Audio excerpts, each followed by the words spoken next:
Gálatas capítulo número 5, versículo 13 a 14. Embora eu desejarei trabalhar 13, 14 e 15, como você está vendo aí, né? Gálatas capítulo de número 5, verso 13 a 15. Metade do meu sermão será uma peregrinação. No que, na verdade, eu quero hoje é, junto com você, olhar para o livro de Gálatas e, à luz do livro de Gálatas, aprendermos o que estava se passando naquele período, que tem tudo a ver com o que aconteceu no período da Reforma Protestante e que também tem muita relação conosco hoje em dia, porque ainda é persistente a ideia de que nós somos salvos por algo que nós fazemos. Ou se não por algo que nós fazemos, é Cristo mais alguma coisa que eu faço. Eu não sei se você tem essa impressão. Hoje, como nós haveremos de completar, né, como o Dauro já falou, 503 anos, eu não sei, o povo está meio estressado aqui hoje, é? Festa, né, um dia de culto ao Senhor, quanto estresse, né?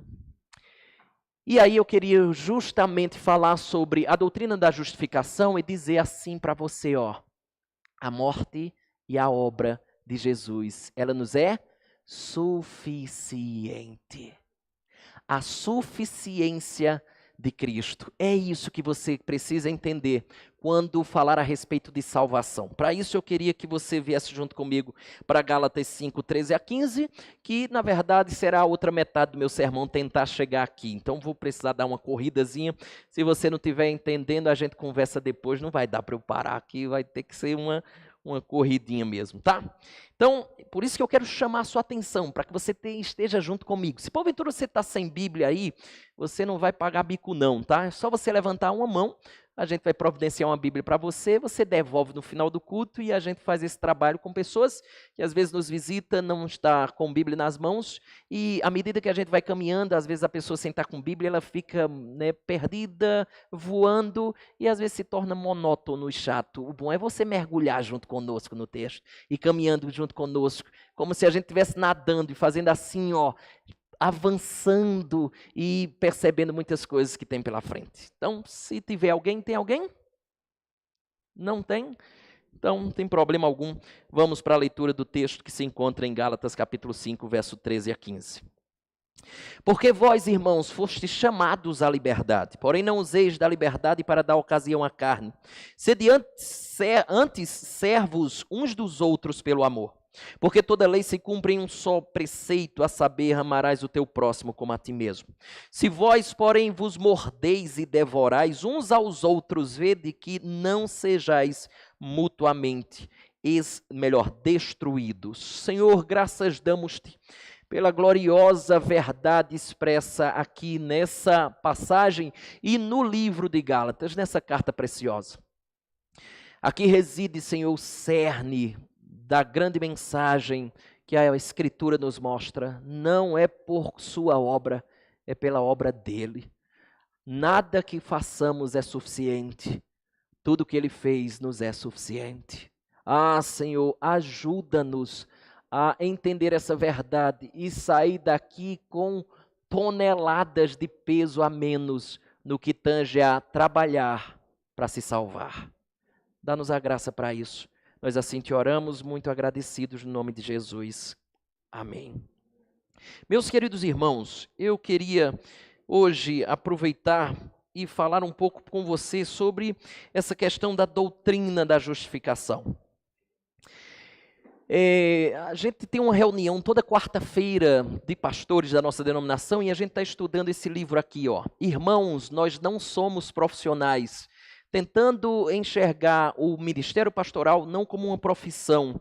E aí ele tem uma coisa que, na verdade, quem conhece um pouquinho só da história da Reforma sabe muito bem que era uma característica de Lutero. Só que eu queria fazer com que você vislumbrasse uma coisa interessantíssima aqui. Você lembra que Lutero, ele estava dentro de monastérios, ele estava enclausurado, como era a percepção de santificação, ou de santidade da época. Era você se enclausurar no monastério e lá você buscar a Deus e ser santo. É interessante porque, olha a frase que Lutero diz aqui. Lutero diz assim, olha, eu odiava, essa é a palavra aqui mesmo que ele usa. Eu odiava o Deus justo que punia os pecadores, e secretamente, quando não usava da blasfêmia, mas murmurando muito, sentia a raiva de Deus. Por quê?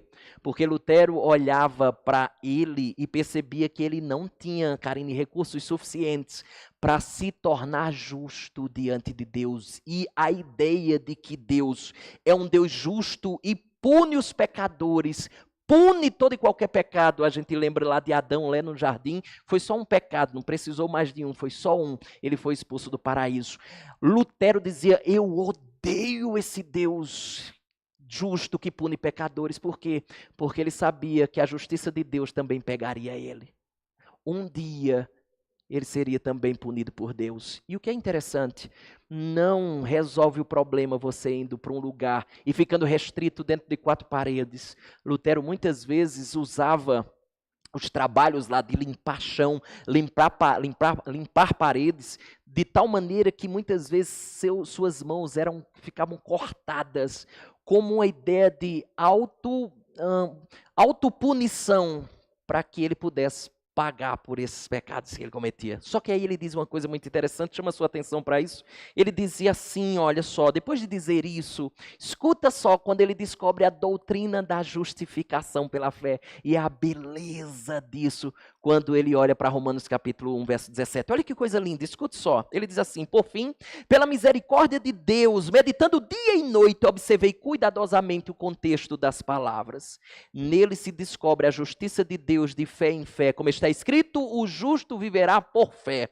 E ele disse, nesse momento comecei a perceber que a justiça de Deus é aquela pela qual o justo vive de acordo com o dom de Deus, ou seja, pela fé. E isso significava que a justiça de Deus é revelada por meio do Evangelho. Como é que você conhece a justiça exata de Deus? Pelo Evangelho de Jesus. E agora observe, ele diz mais, ou seja, a justiça de um Deus misericordioso que nos justifica pela fé, como está escrito, mais uma vez, ele diz, o justo viverá pela fé. Ali, olha só, eu senti que havia nascido de novo e tinha entrado pelas portas abertas do paraíso. Ali uma face totalmente nova das Escrituras surgiu diante de mim, então exaltei com a voz mais suave, com um amor tão grande quanto o ódio que eu costumava sentir acerca da justiça de Deus. Por isso, essa passagem de Paulo, a saber, Romanos capítulo 1, verso 17, ele diz assim, se tornou para mim as portas do paraíso. Oh, que coisa linda, sabe por quê? Porque eu e você já costumamos escutar pessoas dizerem assim, eu pelo menos já escutei, mais atrás, hoje nem tanto, pessoas que diziam assim, olha, pessoas que questionavam outras, por que você vai dormir assim, tão arrumado? Pessoas que dormiam de calça de linho, camisa até aqui, abotoado, todo bonitão. E a pessoa dizia assim, você já pensou se Jesus voltar? Como é que eu vou subir e eu sentar assim bem? Você já viu ou já conversou com pessoas que diziam assim, olha, tome muito cuidado, viu? Porque se Jesus voltar agora, eu não sei se você sobe não, viu? Ou seja, você percebe que há um aroma de desempenho para chegar ao céu? Você está percebendo que esse tipo de discurso você precisa acreditar em Jesus, mas você precisa ter uma vida assim. Você deve depositar toda a sua fé em Jesus, mas não viva assim não para ver se você vai para o céu. Você percebe que é Jesus mais alguma coisa. É Jesus e a minha vida assim. Como você pode imaginar uma vida santinha, uma vida purificada? E preste atenção, porque não é nada disso que a gente vai contrapor, no sentido assim, não é que você não deva viver uma vida santa, até porque a Escritura nos orienta a isso. Mas escute, não é isso que te leva ao céu. Não é isso que faz você justo, porque você sabe muito bem que é pecador. Então, como é que isso agora entra nessa matemática? É que não é Jesus e mais alguma coisa, é só Jesus. Escute, é só Jesus. Eu não sei se isso é bom ou se é ruim para você. E você e eu somos acostumados a pensar nessa dinâmica de recompensa. A recompensa pelas nossas obras será o que a Bíblia chama de galardão, não para você entrar no céu. Então a primeira coisa que eu queria que você entendesse, arranca essa ideia que é Jesus, ou a fé em Jesus, mais o seu desempenho, mais a sua vida assim, assado. Sabe por quê? Porque muitas pessoas dizem assim, olha, se você não fizer isso ou não viver assim, você sinceramente não vai para o céu. E aí é interessante porque esse tipo de discurso, você começa a pensar, e aquele que porventura cometeu um determinado pecado e num acidente automobilístico não deu tempo de pedir perdão a Deus? Como é que fica? Inferno, céu, céu, inferno. Você percebe que nessa dinâmica, um dia você está no céu, outro dia você está no inferno. Um dia você está no céu, outro dia você está no inferno. E como é que essa dinâmica depende do seu desempenho? Percebeu? Sempre eu. E a grande mensagem do Evangelho é sempre Cristo. Ele é suficiente. Agora, como entra a sua vida santa? Entra como uma consequência natural de alguém que já foi alcançado por Cristo. De alguém que entende que nele, ali reside a sua justificação. E depois disso, a sua vida é uma vida santa, como uma expressão de gratidão por aquilo que Ele fez. Não depende mais do meu desempenho. A minha vida de desempenho é, na verdade, uma vida que é vivida para agradá-lo, para dizer muito obrigado por tudo que fizestes por mim. Salvação é tão somente a obra de Cristo na cruz do Calvário. Nada mais. Essa foi a grande mensagem de Lutero ao descobrir Romanos capítulo 1, verso 17. E aí eu queria junto com você, eu já compartilhei, eu já contei essa história faz um tempo, então acho que os irmãos vão lembrar. Se lembrar, cala a boca, não diz a ninguém, porque eu quero compartilhar isso, especialmente com aquelas pessoas que ainda não escutaram. Escute só. Conta a história que um homem estava por trás do balcão e olhava uma criancinha que estava de maneira distraída, uma garotinha que se aproximou da sua loja e amassou o narizinho naquele vidro, né?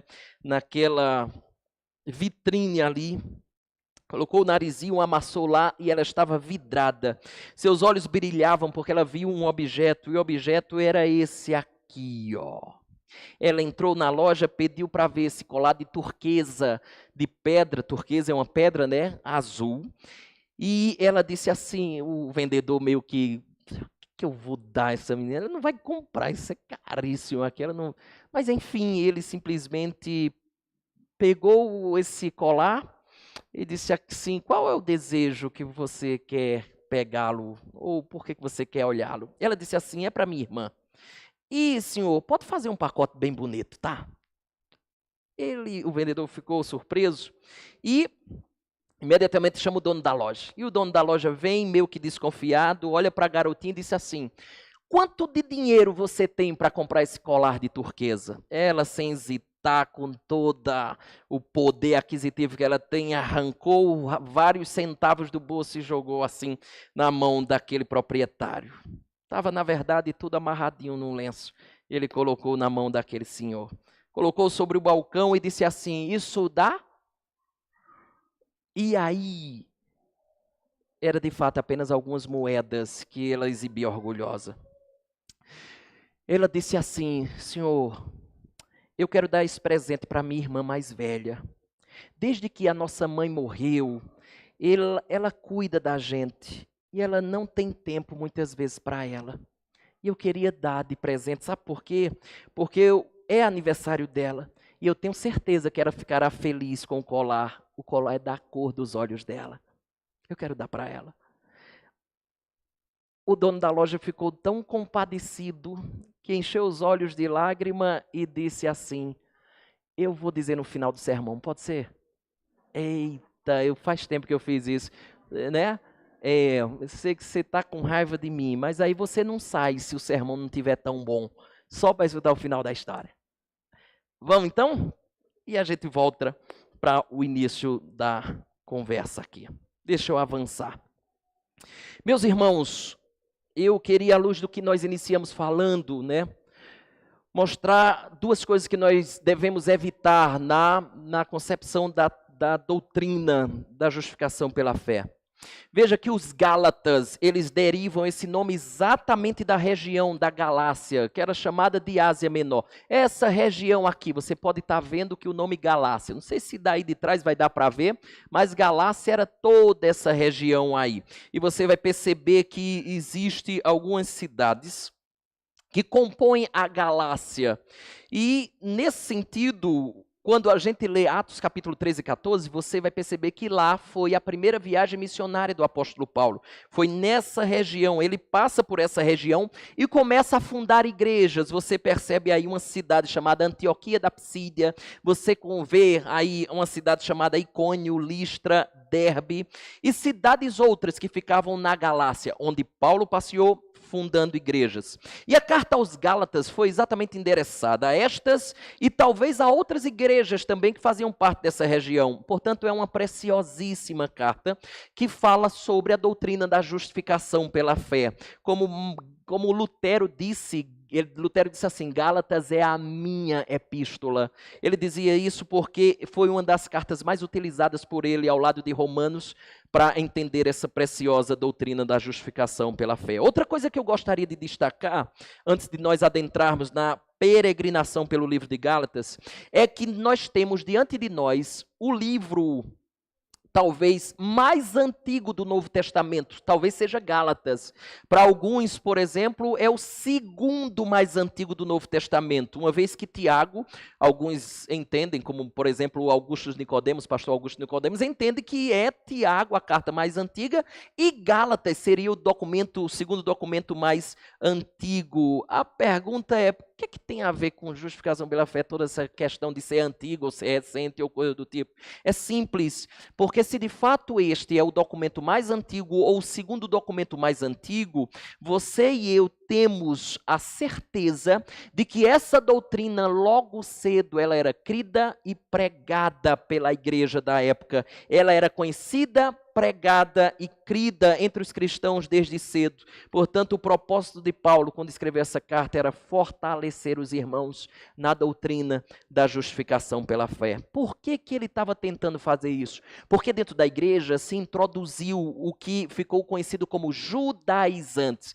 Foi uma turma que entrou para tentar disseminar um ensino deles, que era um ensino contrário ao da Escritura Sagrada, que Paulo já tinha pregado. E por isso que eu quero chamar a sua atenção para essa passagem aqui, que está lá em Atos, capítulo 15, versículo 1 e versículo 5, para você ver o que é que eles estavam ensinando e por que Paulo escreve essa carta contrapondo o ensino que esses irmãos estavam trazendo para os Gálatas. Olha o ensino dos judaizantes, qual era?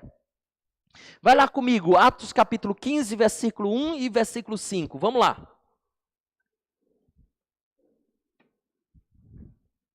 Encontrou? Atos capítulo 15, versículo 1. Olha o que diz. Alguns indivíduos que desceram da Judeia ensinavam aos irmãos: se não vos circuncidardes segundo o costume de Moisés, o quê? Se você não se circuncidar, você não vai ser salvo. Você percebe? Eles estavam dizendo assim, é Jesus, mas se você não se circuncidar, game over, né? Não vai ter como. Verso número 5, salta lá agora. Verso 5, tá? Insurgiram-se, entretanto, alguns da seita dos fariseus que haviam crido, dizendo: é necessário circuncidá-los e determinar-lhes que observem a lei de Moisés. Por quê?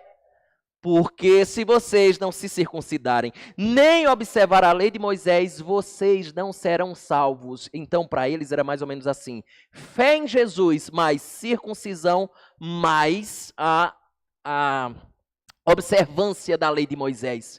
Sem essas duas coisas, não adianta só ter fé em Jesus. Você percebeu que não é suficiente a fé em Jesus? Outras coisas são necessárias. É isso que Paulo vai começar a contrapor. E para isso eu quero voltar com você para Gálatas. E aí a gente começa a peregrinação. Vamos lá. Qual era o maior problema? Sabe qual era a bronca? O maior problema é que aquela turma, os Gálatas, eles começaram a aceitar isso como se fosse verdade. Eles começaram a dizer, rapaz, não é mesmo? É quase assim. Gálatas, capítulo de número 1, verso 6. Por isso, pule para lá. Olha Paulo agora. Ele diz assim, ó. Admira-me. É como na tradução, na linguagem de hoje, seria assim, chocado. Miga, tô besta. Quase isso. Chocado eu tô. Por que você está chocado? Continue no texto. Olha o que ele diz. Que estejais passando tão depressa daquele que vos chamou na graça de Cristo para outro evangelho. Eu estou chocado com a receptividade de vocês a essa heresia demoníaca. Não tem nada de evangelho. Isso aqui é totalmente herético.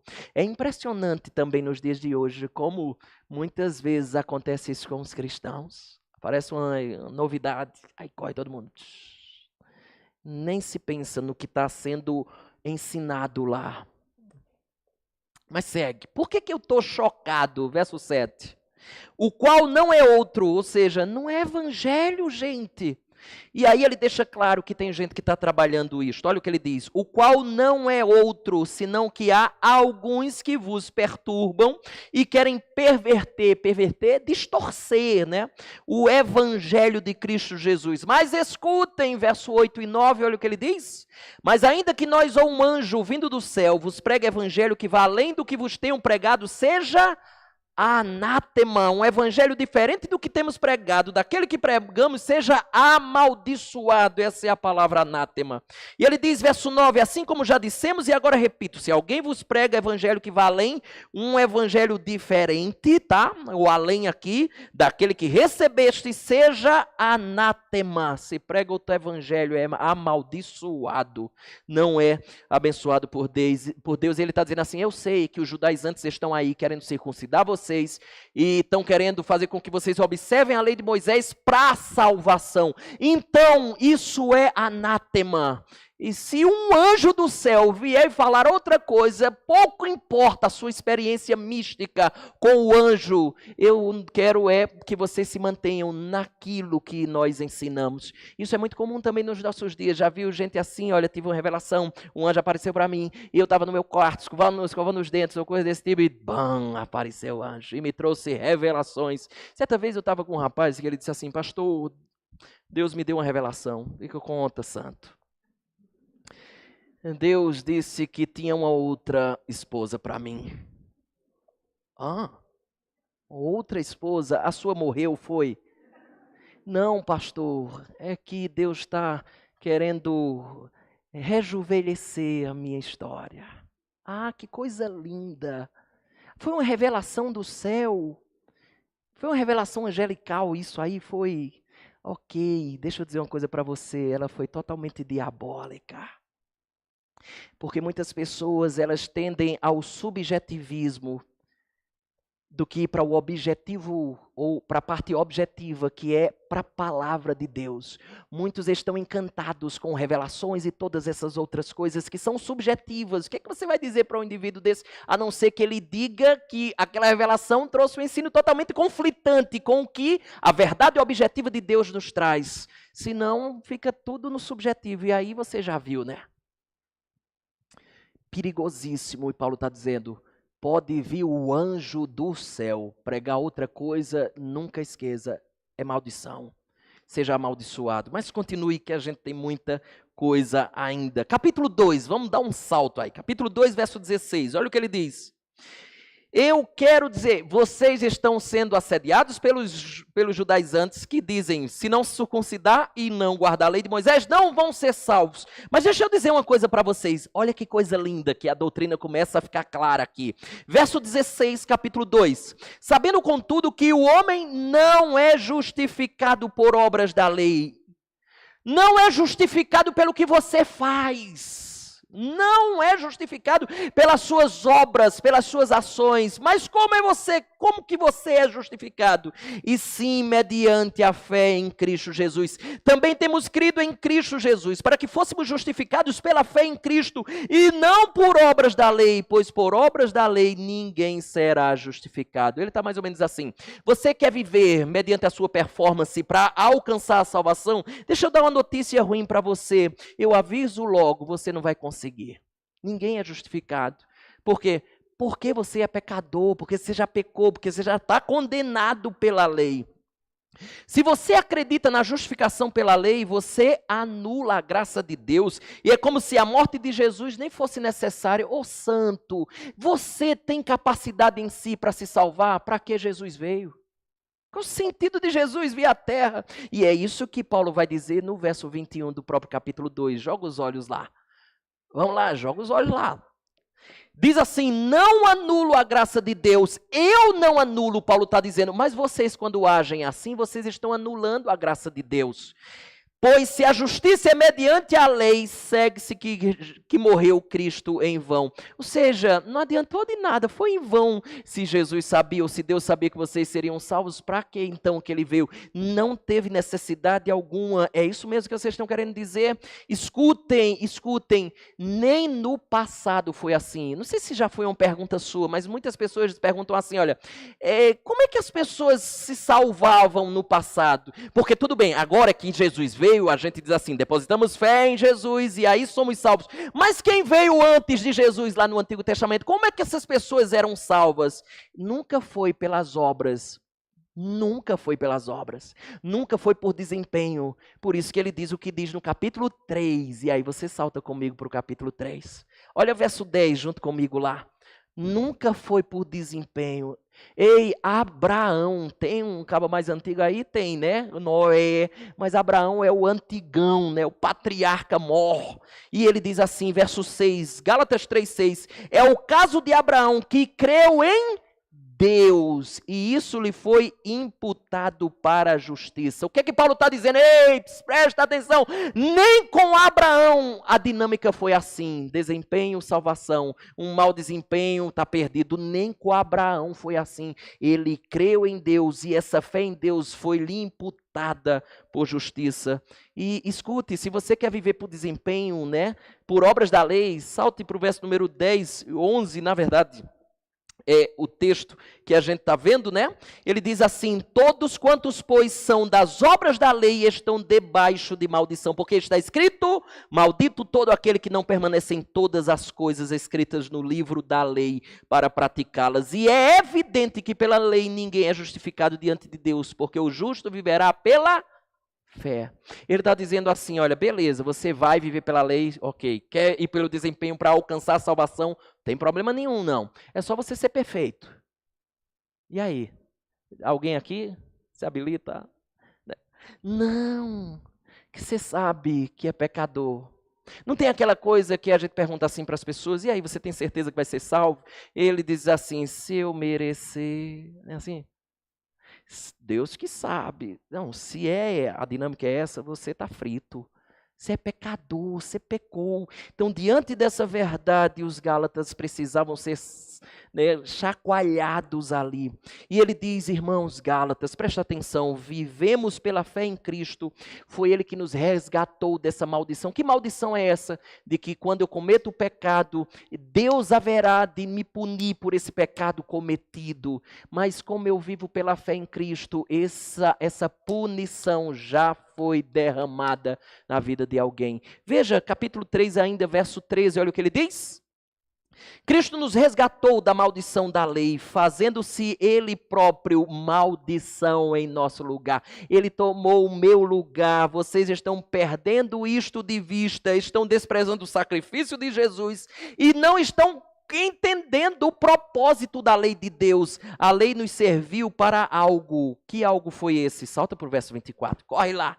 De maneira que a lei nos serviu de aio. É interessante porque a palavra aio aqui é uma palavra grega chamada paidagogos, de onde vem a nossa palavra pedagogia, né? Pedagogo, pedagogia. E paidagogos era um servo naquela época de Paulo, responsável pelo cuidado e pela educação dos filhos dos senhores. Se você colocar no Google paidagogos, vai sair isso aqui, ó. Olha lá, lei é paidagogos. Você vai botar lá no Google, paidagogos, é isso mesmo que vai aparecer, ó, imagens assim.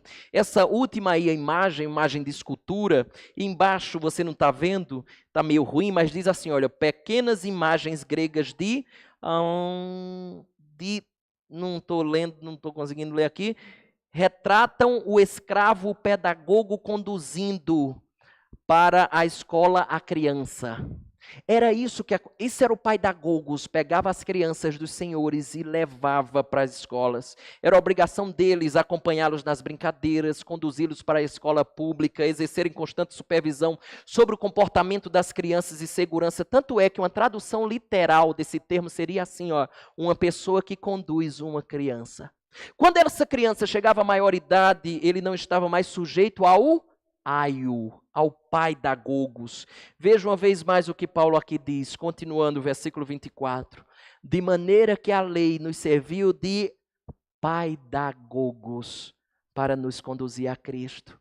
Pega a lei de Deus, os 10 mandamentos. Não adulterarás, não dirás falso testemunho, não cobiçarás, honra ao Senhor teu Deus, não terás outros deuses. Aí você se depara com a lei e diz assim, meu Pai, eu quebro a lei, eu vou ser punido por essa lei. Aí a lei faz assim, me dá a mão aqui.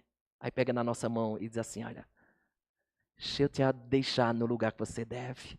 A lei me leva à conclusão que eu não tenho como me salvar, mas ela me conduz para aquele que pode me salvar. A lei é o paidagogos que me pegou pela mão e deixou-me diante daquele que pode me salvar.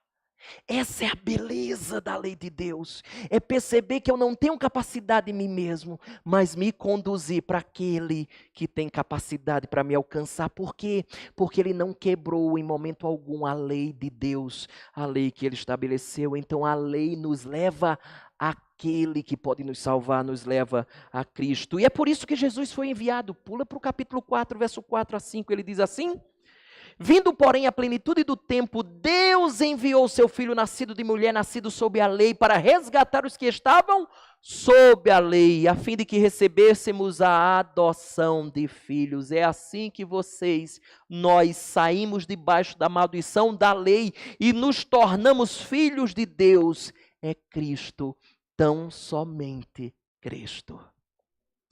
Meus irmãos, aí a gente chega na mensagem do capítulo 5. Ele já dá essa peregrinação. Não é você, é Cristo. Não é você, é Cristo. Não é seu desempenho, é o de Cristo. Cristo, Cristo, Cristo. O tempo todo é isso. Essa é a mensagem radical do Evangelho. É que mesmo que eu quebre a lei, eu não serei condenado. Porque Jesus cumpriu a lei. Eu estou nele, por isso eu estou salvo. Lembra, Romanos capítulo 8, verso 1. Agora, pois já, nem uma condenação há para aqueles que estão nosso Senhor. Sabe o que significa? Que os meus pecados passados, meus pecados presentes, inclusive os meus pecados futuros, todos eles foram lá, jogados na cruz do Calvário e pagos por ele lá na cruz do Calvário. Aí você está dizendo assim, pastor, vai pregando isso, vai ficar bonita a sua igreja. Sabe por quê? Porque o povo agora vai viver como? De qualquer jeito.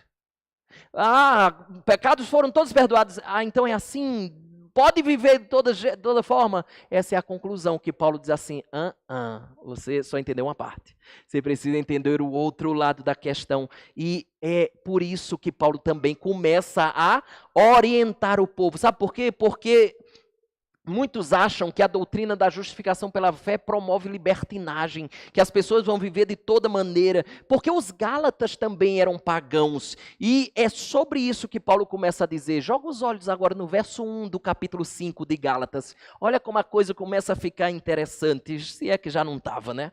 Ele diz assim, Gálatas 5:1, para a liberdade foi que Cristo nos libertou, permanecei, pois, firmes e não vos submetais de novo a jugo de escravidão. Praticamente o versículo 1 resume o livro inteiro de Gálatas. Sua frase inicial é bem forte, ele diz assim, olha, Cristo nos libertou para a liberdade. A missão inteira de Jesus foi uma missão de libertação. O verbo traduzido aqui por nos libertou está num tempo que ele se refere a uma ação única no passado, que está consumada, foi consumada, e esta ação lá no passado tem implicações para o nosso presente. Por isso que você pode dizer que hoje está liberto, porque a ação do passado, que foi a morte de Cristo, ela tem implicações na nossa realidade hoje. Por isso que ele diz assim, olha, pega o finalzinho do versículo número 1, ele diz assim, não vos submetais de novo a jugo de escravidão. Por que ele está dizendo de novo? Porque os cristãos gálatas, eles eram idólatras. A afirmação radical de Paulo aqui é a seguinte, escute, a idolatria pagã e o moralismo bíblico, ou seja, observar a lei para conquistar a salvação, na prática são a mesma coisa. Na prática é a mesma coisa. Paulo está dizendo que no final das contas, tudo isso constitui a mesma escravidão espiritual. Você é escravo. Sob a circuncisão e a guarda da lei, os gálatas experimentaram a mesma coisa que experimentavam lá no paganismo. O quê? Ansiedade, a culpa, o fardo da vida por perceberem que eles não são bons suficientes para serem salvos. Então a vida deles será baseada no medo, a vida deles será baseada no orgulho ou na culpa. Um momento ele está bem, ele está orgulhoso, um momento ele não está bem, ele está se sentindo totalmente culpado, até mais muitas vezes do que no tempo que eles viviam como pagãos. Vai ser o mesmo problema, é isso que Paulo está dizendo. Então, salte para o verso 2, ele diz uma coisa interessante. Ele está dizendo assim, qual dos dois vocês escolhem? Viver pela performance ou viver pela obra de Cristo? Paulo está dizendo assim, ou é um ou é outro. Não dá para você caminhar com os dois. Olha a resposta de Paulo, verso número 2, olha o que ele diz. Eu, Paulo, vos digo, que se vos deixar de circuncidar, Cristo de nada vos aproveitará. Você está juntando a circuncisão a Cristo. Deixa eu dizer uma coisa para você. Você perdeu Cristo.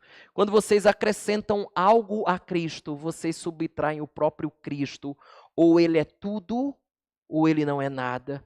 Ou seja, você não pode se apegar a ele e às obras para você ser salvo.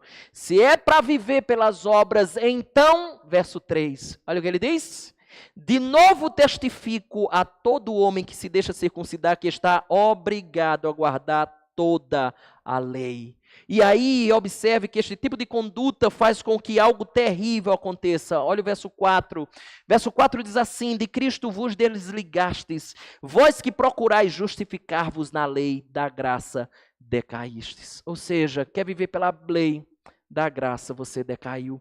Ou seja, quando você obedece à lei para se justificar, para ser salvo, ou ser um complemento para a sua salvação, você está desligado de Cristo, da graça decai e você vive pelas obras. Se a salvação depende de seu desempenho, você nega a salvação pela fé em Jesus. É simples assim.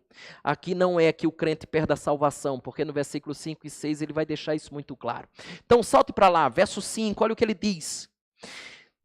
Porque nós, pelo Espírito, aguardamos a esperança da justiça que provém da fé. Aqui é interessante, porque a palavra esperança é um termo grego que não reflete bem o que a gente entende por esperança. Por exemplo, esperança para nós tem um sentido de esperar que aconteça, né? Assim, às vezes você está em janeiro, veraneando lá em João Pessoa, doido para tomar um banho de mar, mas o tempo fechou no fim da tarde.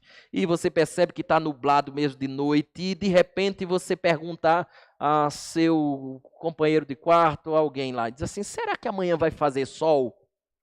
A pessoa responde mais ou menos assim para você, olha só, eu acredito que sim, eu espero que sim. Não é às vezes assim que as pessoas respondem?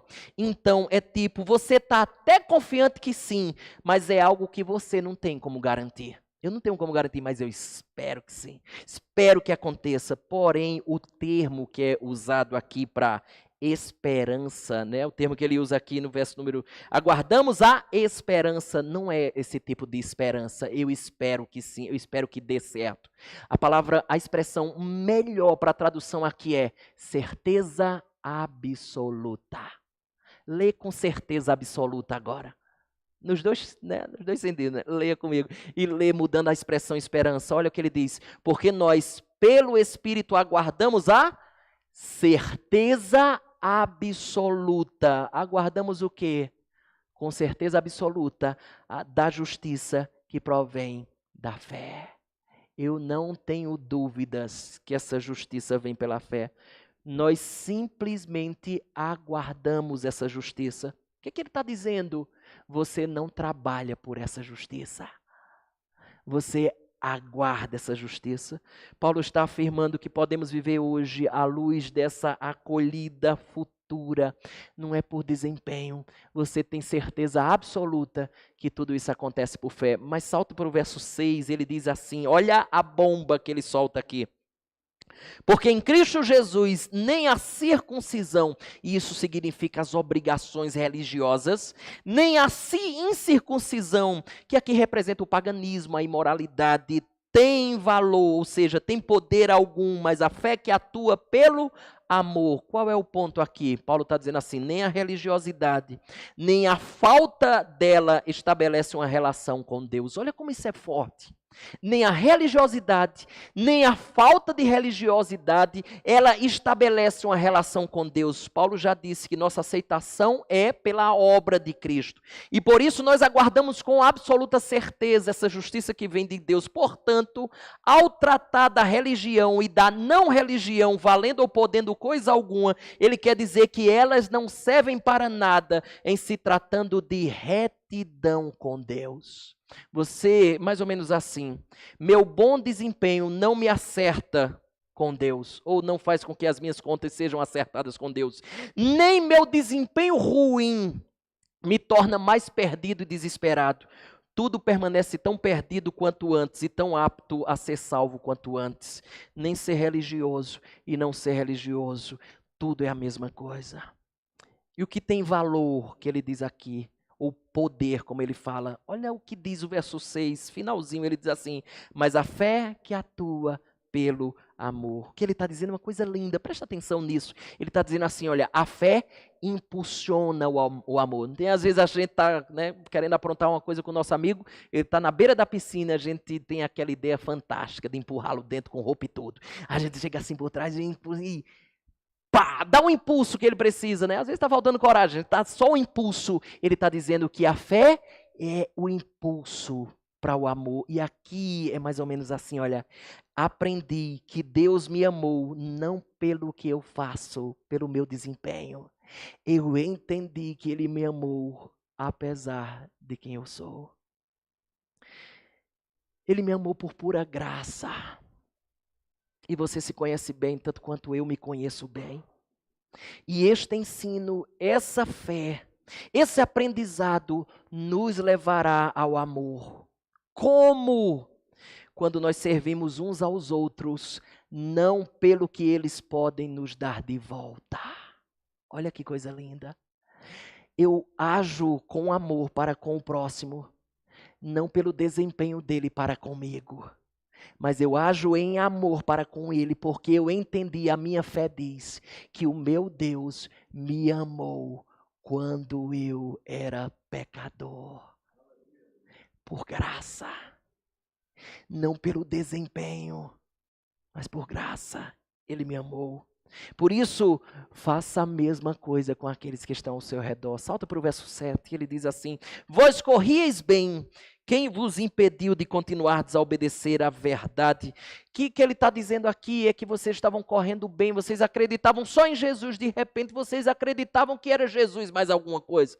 Então não pode, vocês estavam correndo bem, mas foi igual aquele padre lá, né? Lembra? Do Vanderlei Cordeiro de Lima correndo lá na maratona, primeiro lugar, de repente aquele padre abraçou ele, dizendo, nossa, Vanderlei, você estava correndo tão bem, agora complicou. É um obstáculo. Mas o Vanderlei continuou, e é isso que a gente precisa fazer. Ele diz, verso 8, olha o que ele fala, isto não vem de Deus, ou seja, esta persuasão não vem daquele que vos chama, ou seja, esses ensinos aí que vocês receberam não vem daquele que chamou vocês. E lembre-se que só precisa um pouquinho de heresia para acabar com tudo, né? Olha o verso 9, o que ele diz, verso 9: um pouco de fermento leveda toda a massa. Bastou uma bobagem desses judaizantes, bagunçou tudo. É por isso que a gente tem que estar vigilante nesse sentido. Verso 10 e 11 ele diz assim: confio de vós no Senhor que não alimentareis nenhum outro sentimento, mas aquele que vos perturba, seja ele quem for, sofrerá a condenação. Eu, porém, irmãos, se ainda prego a circuncisão, porque alguns acusavam ele de pregar, ele disse: se eu prego, por que continuo sendo perseguido? Ou seja, se eu prego isso, eu não deveria ser perseguido, porque quem me persegue são eles que pregam. Ele ainda diz: logo está desfeito o escândalo da cruz. Sabe o que é? Ele está dizendo assim: a circuncisão é autossalvação. Escute atentamente isso. Tudo o que você faz na tentativa de conquistar a salvação é autossalvação, é circuncisão, como eles estavam fazendo aqui, é escândalo da cruz, quando você simplesmente despreza essa verdade. Para você, muitas vezes, é um escândalo a cruz. Por quê? Porque é tão somente nela que reside a sua salvação. É um escândalo para você, por quê? Porque eu e você estamos acostumados em fazer algo para ganhar a salvação. E aí, verso 12, ele diz: tomara até se mutilassem os que vos incitam à rebeldia. Aí Paulo sai cuspindo fogo, né? É assim, vocês querem se circuncidar? Corta logo tudo. Se castrem, que vocês possam serem mutilados. Paulo está irado aqui, por quê? Porque ele ama a igreja do Senhor, ele ama as ovelhas de Deus. E aí, dada essa introdução, vamos para a exposição do texto que eu queria trabalhar essa noite. Vamos lá. Eu sei, você desanimou ou não? Essa era só a introdução, tá bom? Vamos lá, primeiro ponto, tá lá, olha, não é brincadeira não, é verdade mesmo. Não há libertinagem. Então, o que a gente conclui? É só por Cristo, não é pelo meu desempenho? Então, comamos e bebamos, que amanhã morreremos, não tem? É assim? É não. Má notícia para você. Vamos lá, verso 13, agora a gente dá uma corrida boa. Ele diz assim: parte A, porque vós, irmãos, fostes chamados à liberdade. O que é que Paulo está dizendo aqui como chamados à liberdade? Presta atenção na conexão que este versículo tem com o versículo 1 e 8. Rapidinho, só para a gente costurar aqui. Olha o verso 1, ele diz: para a liberdade foi que Cristo nos libertou. Vocês foram chamados para a liberdade em Cristo. Mas Cristo libertou vocês de quê? A gente já viu, capítulo 3, verso 13. Cristo nos resgatou, nos libertou da maldição da lei, da condenação pelos pecados que nós cometemos. Por que maldição? Porque cada vez que eu cometo pecado, eu quebro a lei de Deus e serei punido por cada pecado cometido. Por isso que na parte B do verso 13 diz assim: fazendo-se ele próprio maldição em nosso lugar. Ou seja, ele me libertou dessa maldição. Portanto, nós devemos viver, ele nos libertou para vivermos uma vida em observância à lei, mas não para alcançarmos a salvação. Ele nos libertou disso. Eu não preciso observar a lei para a salvação. Eu observo a lei porque eu já sou salvo. Eu observo a lei como uma consequência da salvação que já apareceu ou já bateu na minha porta. Então, quando você vive uma vida em obedecer a lei para se salvar, você se tornou escravo. Essa é a questão. Ele lhe libertou dessa escravidão. Ele lhe libertou dessa escravidão, mas você também não pode cair na libertinagem, que é pensar que a liberdade cristã é uma licença para você pecar. Jesus já me justificou, então, veja o que ele diz na parte B do verso 13, olha lá. Porém, não useis da liberdade para quê? Ocasião à carne, isso aqui é pura prática. Para você não cair na libertinagem, então, aprendemos a doutrina, como é que isso aplica-se no meu dia a dia, na prática. Vocês foram chamados à liberdade, mas não transformem essa liberdade para dar ocasião à carne. Ocasião, ela significa pretexto aqui, tá? Motivo, oportunidade. É uma palavra grega que ela era ela significava uma base de operações de onde partia uma atividade qualquer. Quando era no contexto militar, era como se referia-se à base de operações, de onde saíam as decisões para que o exército avançasse ou não, para que o exército acampasse em determinado lugar, fizesse uma ofensiva ou não. É mais ou menos isso aqui, ó. A palavra aqui, ocasião, é a sala de controle, de onde você tem um lugar vantajoso, uma oportunidade. Presta atenção. Paulo está dizendo assim, não usem da liberdade que vocês têm para dar oportunidade da carne atacar. Para ela fazer uma ofensiva, a graça da liberdade não pode servir de base, de onde a carne lance seus ataques. A carne aqui é vista como uma oportunista, ela sempre está pronta para qualquer oportunidade dada, ela vai lá. E você, tanto quanto eu, sabe muito bem disso. Agora, presta atenção, porque aquele famoso texto que a gente diz assim, né? Eita, lembra das obras da carne? Pois é, está nesse contexto. Olha que coisa interessante. Quais são, então, as obras da carne? Olha que ele diz, lá no verso número 19. Olha lá, ele diz assim, as obras da carne são conhecidas e são... prostituição, impureza, lascívia, idolatria, feitiçarias, inimizades, porfia significa rivalidades, ciúmes, iras, discórdias, dissensões, falta de acordo é dissensão, facções, invejas, bebedices, glutonarias e coisas semelhantes a estas, a respeito das quais eu vos declaro, como já outrora vos preveni, que não herdarão o reino de Deus os que tais coisas praticam. Sabe o que ele está dizendo? É que muitas vezes você deu ocasião, se isso aqui aconteceu na sua vida, é porque você deu ocasião para carne morder, para carne atacar. Então não usem a liberdade que Deus deu para nenhuma dessas coisas que você acabou de ler. Por quê? Por quê? Porque elas caracterizam a vida daqueles que não herdarão o reino de Deus. O interessante é que a maioria dos pecados aqui pertence à categoria de relações interpessoais. Percebeu? Isso aqui para a igreja é uma bênção. Olha só, verso 20, presta atenção, inimizades, porfia que é rivalidade, ciúmes, iras, discórdias, dissensão que é falta de acordo, facção que é divisão, separação, ou seja, muito provavelmente os Gálatas não eram moleza de convivência.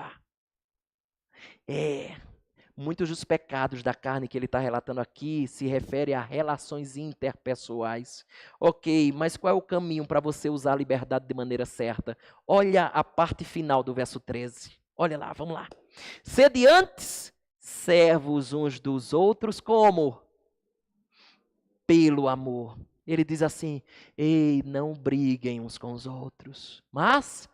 amem uns aos outros. Você prestou atenção numa coisa? A palavra servos aí é da raiz da palavra escravo.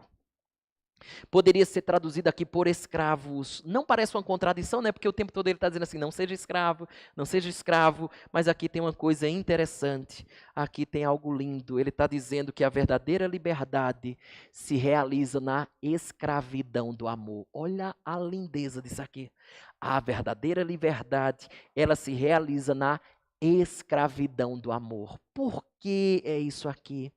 Porque agora que somos salvos por meio de Cristo, nós obedeceremos à lei não para nos salvar, mas para expressarmos amor por Ele.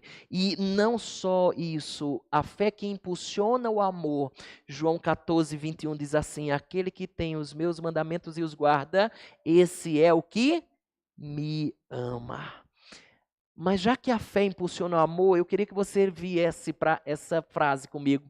Tim Keller é um pastor presbiteriano lá dos Estados Unidos, tem uma igreja lá em Nova York. Ele disse uma frase que eu entendi o que Paulo está querendo dizer aqui com essa frase. Ele diz assim, o amor é a perda de liberdade mais libertadora que existe. Por quê? Porque quando você está preso, escravizado ao amor, você não tem sentimentos maus, nocivos para o seu próximo, nem para você também, mas se você na verdade está preso aos sentimentos mais nobres. E já que ele falou das obras da carne, ele também deu uma lista das obras do Espírito. E à medida que você entende o que é de fato o amor, você percebe que ele vai demonstrando aqui expressões dele. Não à toa, ele começa com amor. Verso 22 ele diz, mas o fruto do Espírito é amor, alegria, paz, longanimidade, benignidade, bondade, fidelidade, mansidão, domínio próprio. Isso aqui, você se for escravo disso, pense numa libertação, porque você não está preso a sentimentos nocivos, tanto para você como para as pessoas que estão ao seu redor. Segundo ponto dessa noite, eu queria que você entendesse, é que se a suficiência de Cristo é a nossa verdade aqui, você não foi chamado à libertinagem. Primeiro ponto, verso 13. Segundo, você foi chamado para amar o seu próximo. Observe o verso 14, olha o que ele diz. Porque toda a lei se cumpre em um só preceito, a saber, amarás o teu próximo como a ti mesmo.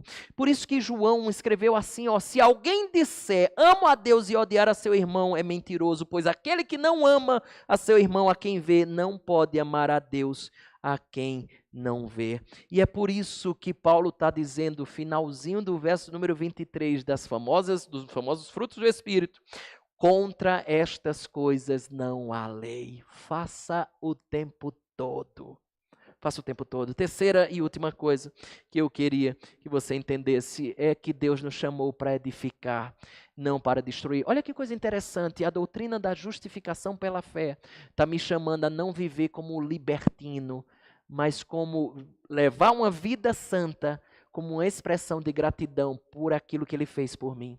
Segundo, eu fui chamado para amar o meu próximo, é o que a doutrina da justificação me ensina. Por quê? Porque Ele me amou apesar de mim. Eu devo amá-los apesar de vocês e do que você faz para mim. Terceiro ponto é que eu fui chamado para edificar, não fui chamado para destruir. Verso número 15, se vós, porém, vos mordeis e devorais uns aos outros, vede que não sejais mutuamente destruídos. Aqui é uma coisa interessante, por quê? Porque essa atitude é o oposto do verso 13 e 14. E é interessante porque, segundo alguns estudiosos, parece que havia entre os Gálatas isso mesmo, briga, discussão, facção, rivalidade. E nesse sentido, Paulo está dizendo assim, olha, essa heresia dos judaizantes está trazendo prejuízo para vocês. Porque essas divisões provavelmente eram mais ou menos assim, tinha um grupo que seguia os judaizantes, parece que o maior, por isso que Paulo está dizendo assim, eu estou chocado com vocês. Isso era um grupo. Tinha um segundo grupo que dizia assim, nada, não, se ele já nos justificou, então vivamos como a gente quer. Esse era o grupo dos libertinos. E aí teria um terceiro grupo, que era exatamente o grupo que abraçava o ensino de Paulo. Então Paulo, olhando essa verdade, temos 3 grupos aqui, e eles se degladiavam, se pegavam, né? E essa situação, Paulo está dizendo assim, olha como isso é terrível, o que está acontecendo entre vocês, perceba os termos que ele usa, ó, verso 15, morder, ele usa devorar e por fim destruir. Presta atenção nisso aqui, Paulo está dizendo assim, olha, vocês Gálatas estão agindo como animais selvagens, e me parece que às vezes é assim que acontece em comunidades, em igrejas. No lugar de nós nos amarmos uns aos outros, parece mais que a gente está vivendo como animal selvagem, desejoso de devorar, morder e destruir. Digamos que a ética silvestre é que dominava a igreja lá da Galácia. Adolf Pohl é um teólogo holandês que disse assim, de forma sarcástica, Paulo descreve a situação nas igrejas da Galácia como um tumulto no canil. Já viu o tumulto no canil? Confusão é grande. Pronto, são vocês. Mais ou menos isso. Nota a gradação. Olha a gradação. Morder, devorar, destruir. Assim a advertência de Paulo é, se não for solucionado, o fim de vocês será a destruição. Este é o efeito das heresias, muitas vezes. Deixa eu extrair rápidas lições e a gente encerra. A primeira delas é que nem toda divisão é fruto de heresia, mas toda heresia causa divisão. É isso que nós precisamos estar sempre atentos. Pode ver se boa parte das divisões não foram causa de heresia. Segunda lição que eu quero que você entenda é que não seja um instrumento de destruição. Você foi justificado por Cristo para ser um instrumento de edificação na vida das pessoas. A nossa luta na igreja deve ser por comunhão. A nossa luta na igreja deve ser por paz, por bem-estar. Deus nos chamou para isso. Meus irmãos, nisto conhecerão, lembra João? Nisto conhecerão que sois meus discípulos. Como? Se vocês tiverem amor uns pelos outros. O que ele está dizendo? Quando vocês não têm amor uns pelos outros, uma das coisas que vocês menos mostram é que são meus discípulos. Você já parou para pensar nisso? O que eu queria que você pensasse é, se você tem bronca com alguém, corra hoje. Porque uma das coisas que marcam alguém assim é que ele talvez não seja um discípulo de Jesus. Escute, a sua briga, desavença, divisão, falta de perdão, problema não solucionado com o irmão, se eles persistirem, escute, é como se você estivesse engajado num trabalho de destruição da igreja. É isso mesmo que você está engajado. Escute, a sua briga, a sua desavença com o irmão, sua falta de perdão para aquela pessoa, é como se você estivesse engajado no trabalho de destruição da sua igreja. Se você não solucionar isso, você está destruindo-a. É isso mesmo que você está querendo fazer. Escute, as brigas, as desavenças, as divisões, a falta de perdão, o problema não solucionado com o irmão é como um câncer que vai destruindo o corpo de Cristo. 1 Coríntios 12 diz que nós somos um corpo. É o corpo se destruindo. Pelo amor de Deus, resolva suas broncas, resolva seus problemas, pare, resolva isso o mais rápido possível. Por isso a terceira lição, faça uma autoanálise também à luz das duas listas que vimos hoje. Quais são obras da carne e frutos do Espírito? Por que eu estou dizendo isso? Porque uma vida caracterizada pelas obras da carne é uma vida que mostra que você talvez não seja discípulo de Jesus. Estou sendo generoso, tá? Talvez, porque o que o texto está nos mostrando aqui não é. Uma vida caracterizada por isso demonstra não filiação com Cristo. Por quê? Olha o que ele diz no verso 24 e 25. Os que são de Cristo Jesus crucificaram o quê? Opa, tem alguém ainda por aí? Carne. Crucificaram a carne com as suas paixões e desejos, concupiscências. Se vivemos no Espírito, andemos também os frutos do Espírito. Olha, você está em Cristo, caracterizado pelos frutos do Espírito. Está na carne, a característica da vida serão as obras da carne. Andar é estilo de vida. Que a sua vida seja caracterizada pelos frutos do Espírito e não pelas obras da carne. Por isso que Mateus diz assim: assim toda árvore boa produz bons frutos, porém a árvore má produz maus frutos. Lembra da historinha? Ainda bem que ninguém foi embora, né? Com todas as reservas possíveis, guardadas as devidas proporções, porque essa história não expressa a graça de maneira plena. O homem de trás lá do balcão olhava para a garotinha que estava distraída, que amassou o narizinho lá no vidro, na vitrine, olhando para o belo colar que ela vai lá e pede. Azul, entrou na loja, pede esse colar, disse que era para sua irmã. O dono da loja desconfiado, você tem dinheiro? Você lembra, né? E ela diz assim, é para minha irmã. É o aniversário dela. Ela cuidou da gente quando minha mãe morreu. A gente viu até aqui. O homem foi para o interior da loja, o proprietário, colocou o colar em um estojo, embrulhou com um vistoso papel vermelho e fez um laço caprichado com a fita verde. Ele disse assim, voltou, né? Disse assim, tome, leve com cuidado.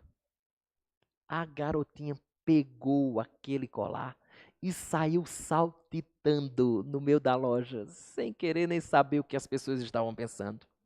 No mesmo dia, uma jovem de cabelos loiros e olhos azuis adentrou a loja. Colocou sobre o balcão daquele vendedor, daquele proprietário o já conhecido embrulho desfeito e perguntou, esse colar foi comprado aqui? O dono disse, sim, senhora. E ela perguntou, quanto custou? O dono da loja disse, com todo respeito, é assunto confidencial entre vendedor e cliente.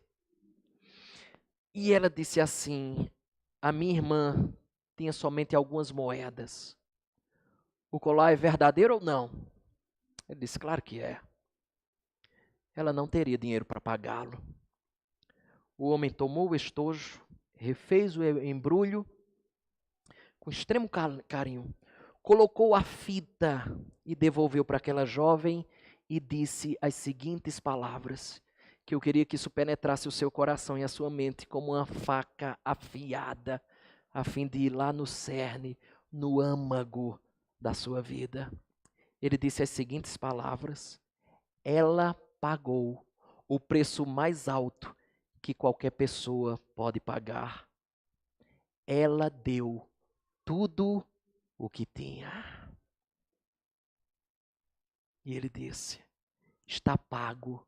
Você não precisa fazer nada, nem dar absolutamente nada. Escute, seja apenas grata, porque ela ama muito você. E aquela moça, com o rosto encharcado já com as lágrimas, silêncio tomou aquela loja. E eu queria dizer para você nessa noite, nem eu nem você merecíamos, ao contrário da moça da história. Arranque tudo da história e fique apenas com esse trecho. Ele pagou o preço mais alto que qualquer pessoa poderia pagar. Ele deu tudo o que tinha. Está pago. Você não precisa fazer nada, nem dar absolutamente nada. Seja apenas grato, porque Ele ama muito você. Viva em gratidão a Ele, obedecendo a Ele. O colar já foi dado da salvação. Você é salvo. Assim viva em gratidão àquele que tanto lhe amou. Baixe a sua cabeça. E aproveite esse instante para que você expresse a sua gratidão a Ele.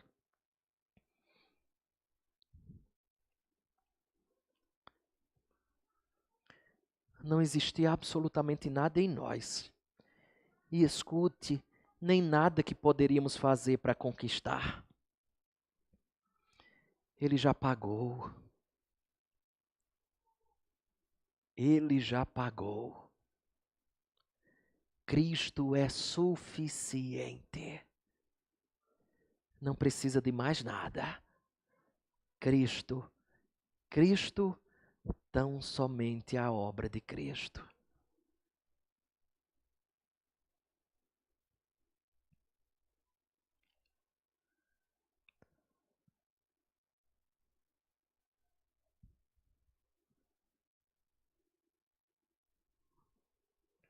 Ó Deus, nos perdoa quando nós simplesmente agimos de duas formas, ambas equivocadas. A primeira delas é quando nós agimos tentando dar uma contribuição na salvação. Nós anulamos a tua obra assim. Quando nós acreditamos que é a nossa vida, mais a fé em Cristo, que nos salvará, nós perdemos Cristo. Não, Senhor. Nos ajuda a perceber que é solos Cristos. Que é somente a tua obra. Porque se ela precisasse de alguma coisa outra, o Senhor não teria sido perfeito. Só a tua obra. Por outro lado, nós também agimos de maneira equivocada. Quando nós não vivemos de maneira grata por obra tão maravilhosa realizada por nós. É quando simplesmente não vivemos em gratidão a Ti, levando em consideração a Tua lei e a Tua palavra. É quando em amor a Ti nós não nos dedicamos ao Teu reino. É quando em amor a Ti nós não dedicamos os nossos bens a Ti. É quando em amor a Ti nós não nos envolvemos com a Tua causa. Seja de que forma for. É como se nós disséssemos, somos gratos, mas não conte comigo. Somos gratos, mas não conte com a minha obediência. Somos gratos. Quem é grato tenha o coração totalmente disposto a servir aquele que tamanho bem lhe proporcionou. Ó Deus bendito, não nos deixa cair no extremo, nenhum nem outro, mas nos ajuda a perceber que a salvação está na tua obra. Vivamos por essa verdade e, como consequência, vivamos vidas santas, como expressão do nosso muito obrigado por tudo que fizestes por mim. Esse é o equilíbrio necessário. E essa é a grande mensagem do Evangelho de Jesus Cristo, não encontrada em qualquer outro lugar, porque toda outra religião, todas as religiões vão falar sobre o que eu faço para ser salvo, o que eu faço para conquistar a salvação, sempre envolve obras. No cristianismo é graça, justificados por alguém que fez algo por nós. É a mensagem distinta de toda outra mensagem espalhada pela face da terra. Eu me encanto, Senhor, por essa verdade. E por isso, com todas as minhas forças e com todo o vigor, eu a amo tanto que rogo para que o Senhor faça com que essa verdade seja também absorvida, entendida, compreendida por aqueles que adentraram por essas portas. Não depende de nós, depende unicamente da tua obra exclusiva. A nossa fé é dada por ti também, para que não reste nada para nós. Depositemos fé em ti, Senhor, e assim sejamos justificados pela tua obra vicária substitutiva lá na cruz do Calvário. Te louvamos, porque é só assim que podemos dizer: só lhe deu glória, somente a Deus toda a glória, hoje e sempre. Amém e amém.